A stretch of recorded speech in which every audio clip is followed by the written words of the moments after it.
ये क्या क्या बरामद हुआ, कहाँ से कहाँ तक ले जा रहे हैं? देखिए, जैसे कि आप सभी जानते हैं, पुलिस आयुक्त महोदय के निर्देशन में आगरा पुलिस लगातार अपराध और अपराधियों पर कार्रवाई कर रही है। उसी क्रम में कल जो हमारी साइबर सर्विलेंस और काउंटर इंटेलिजेंस है, उन लोगों को एक सूचना प्राप्त हुई थी कि कुछ अवैध शराब का मूवमेंट पंजाब से गोरखपुर की तरफ हो रहा है और जो कि आगरा से होकर पास हो रहा है। उसी क्रम में यह जानकारी उनके द्वारा थाना मलपुरा पुलिस को दी गई और सभी टीमों ने मिलकर जब वाहनों की चेकिंग की, उसी क्रम में एक ट्रक जिसपे यूपी का नंबर है वो पकड़ा गया है।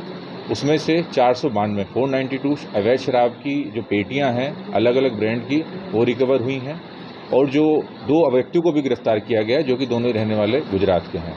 पूछताछ में तथ्य सामने आए हैं कि ये लोग स्क्रैप डिलीवर करने की आड़ में पंजाब से गोरखपुर और बिहार की तरफ इस शराब को सप्लाई करने के उद्देश्य से ये अवैध शराब लेकर जा रहे थे।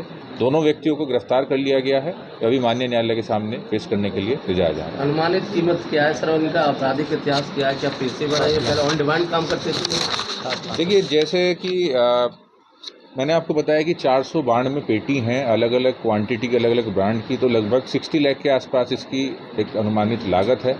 रही बात क्रिमिनल हिस्ट्री की, जैसा कि आपको बताया गया कि दोनों ही रहने वाले दूसरे राज्य के हैं, तो उनके आपराधिक इतिहास का भी पता किया जा रहा है और इससे पहले इनका क्या मूवमेंट रहा है इस पूरे ही रैकेट में और कौन लोग इन्वॉल्व है, उसके लिए भी हम लोग बैकवर्ड और फॉरवर्ड लिंकेजेस हमारी टीमें काम कर रही हैं। सर, क्या पूछताछ में उन्होंने बताया इससे पहले भी कई बार कुछ सामान बताया है? देखिए, अभी इन्होंने बताया कि ये बेसिकली दोनों ही ड्राइवर के रूप में काम करते हैं और अक्सर इन्हें एक ट्रक या कोई बड़ा व्हीकल दिया जाता है और जिसे कहा जाता है कि आपको एक पर्टिकुलर डेस्टिनेशन पे पहुंचाना है, जिसके लिए इन लोगों को पैसे दिए जाते हैं।